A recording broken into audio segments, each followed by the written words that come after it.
Okay, so for section 6.3, the transformation of trig functions, we're going to look at transforming trig functions that are going to have the form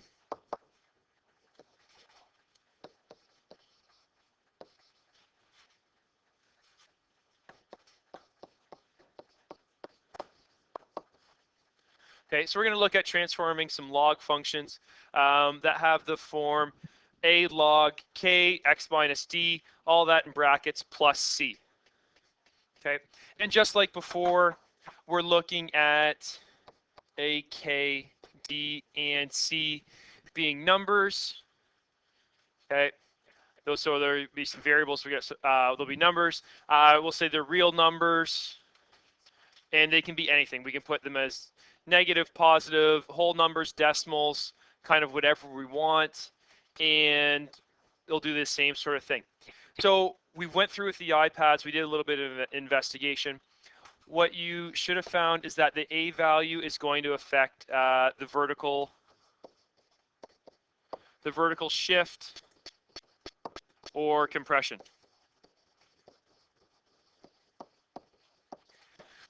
Okay, it'll act similarly to an amplitude from trig functions. The bigger the number, okay, higher the amplitude and trig. On this one, the faster it's going to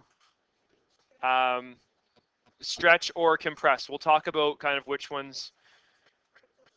Yeah, sorry, vertical stretch or compression.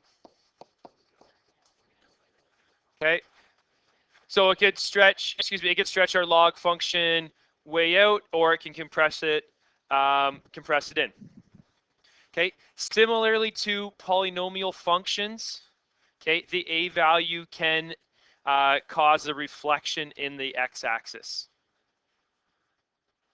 Okay, the K value, okay, it's going to determine the horizontal stretch or compression.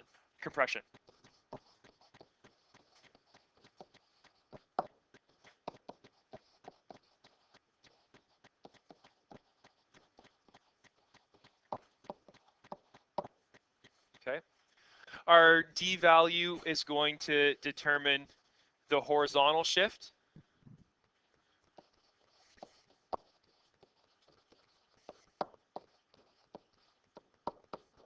So our horizontal shift, and then if we had something like x plus 4, which way is x plus 4 going to shift? Okay, right or left? Left, it's going to shift left 4. And say x minus 3 is going to shift right 3.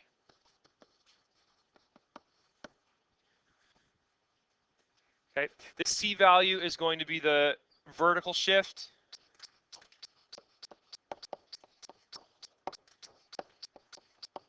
Okay, and it's going to have the same vertical shift as kind of everything else does, right? If it has a plus 3 at the end, it's going to shift our whole function up 3. If it's a minus 5, it's going to shift our whole function down 5. Okay, so what I'd like to do now is we'll go through 2 examples of graphing a logarithm.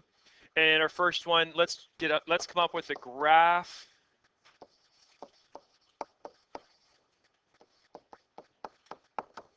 f of x equals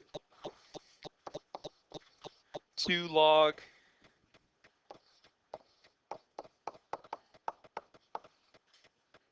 two x minus 4 plus 3.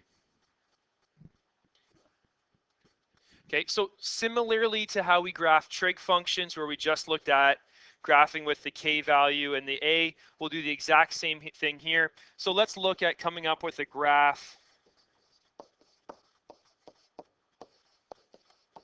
2 log 2x.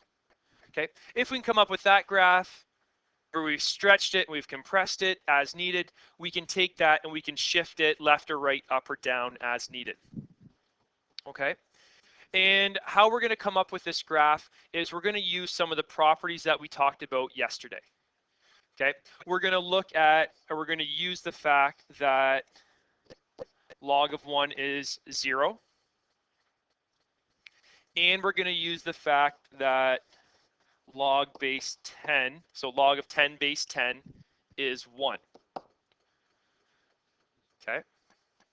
So if we can use, kind of figure out where those points go, we can kind of use those and know that a log is always going to have this type of shape.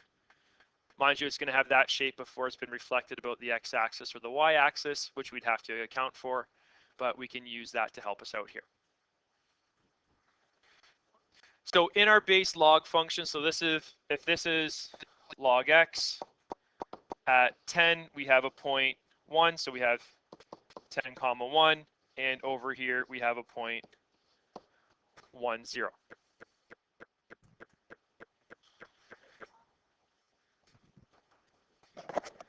Okay, so where we're going to start off is we're going to say, all right, let's see if we can match up any points. We want to find out when 2x equals 1. And why we're doing that is we're saying we're going to take the 2x from the equation that we're trying to graph and say, all right, well, we're trying to find out when 2x equals 1. If we know when it equals 1, then we're going to be evaluating log of 1, which is 0. So we can kind of solve this equation. 2x equals 1, we get x equals a half. If we go back to our equation, 2 log 2 times a half, we're going to get 2 times log of 1. Log of 1 is 0. So that's going to give us the point 1/2, 0. So if we're going to graph our function, we have a point here at 1/2 and 0. Okay. So once we have that point mapped, we use that log 10 is 1, and we're going to do the exact same type of thing, and we're going to look and we're going to evaluate when 2x equals 10, divide both sides by 2, x equals 5. Okay, so we go back to our equation, 2 log 2x. When we plug in x equals 5, we have 2 log 2 times 5, 2 log 10. We know that log of 10 is 1, so it's 2 times 1, which is 2. We get a point 5 comma 2. So go back to our graph. We have a point at 5, 2, which could be right here.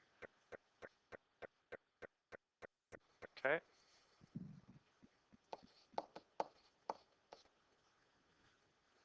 Now we use the fact that it's still going to have that same shape.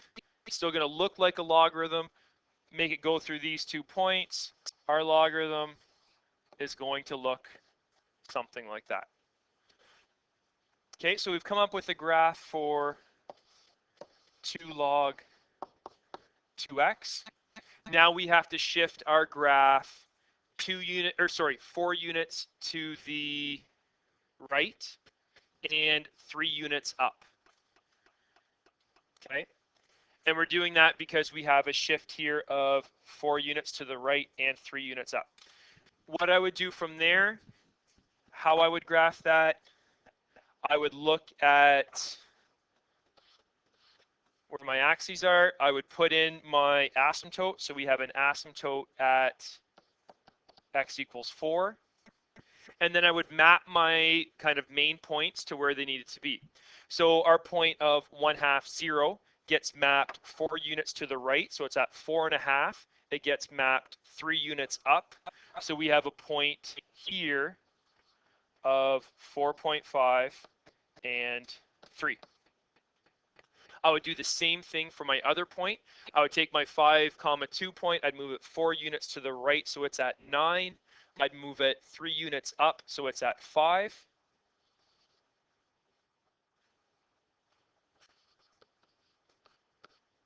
Okay, I'd put my coordinates for that point, and then I would draw my curve. And this is a good idea of what the graph, what do we got? 2 log 2 x minus 4 plus 3 is going to look like.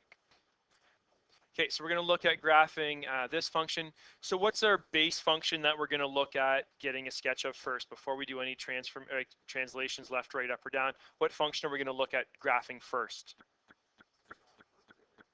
What's that? 2 log 1/3 x. Okay, if we can get a graph of this one, we can shift it to the left 4 and down 4 if we'd like. Okay. So how are we going to do that first? What's our first point that we're going to try and do, or what's our first step in this? Okay. So again, we're going to use log 1 equals 0, and we're going to find out when x minus 3 equals 1. Okay. We can rearrange that to get x equals 3,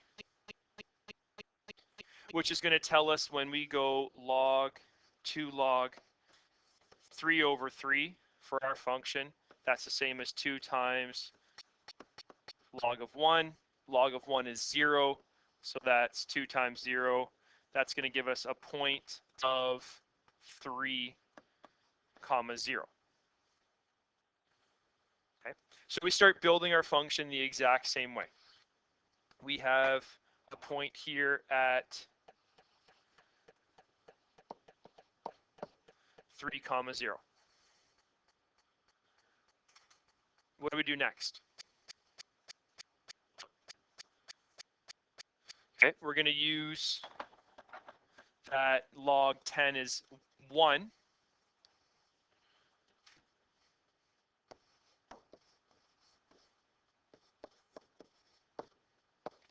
We'll use that log 10 equals 1, and we want to find out when x divided by 3 is 10. Multiply by 3, x equals 30. And if we plug that in, we're going to have 2 times log 30 over 3, 2 times log 10.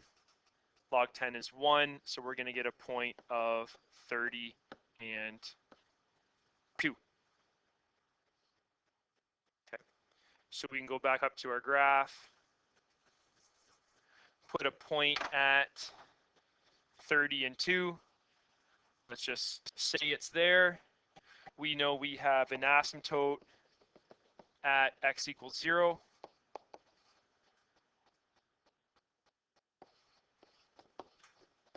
And we can draw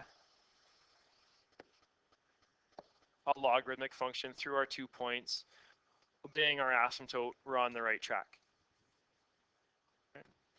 So we've come up with a graph for 2 log x divided by 3. But we've been asked to graph 2 log 1/3 x plus 4 minus 4. So this graph is going to have a shift 4 units to the left and 4 units down. So doing that exact same thing, we can move our asymptote 4 units to the left. We can move our point 3, 0, 4 units to the left is going to -1. It's going down 4 units, so we're going to get a point -1, -4. We can move our other point 4 units to the left to 26, down 4 units to -2.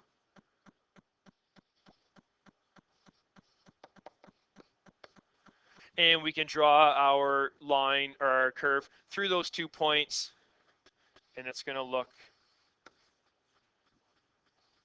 very similar to that.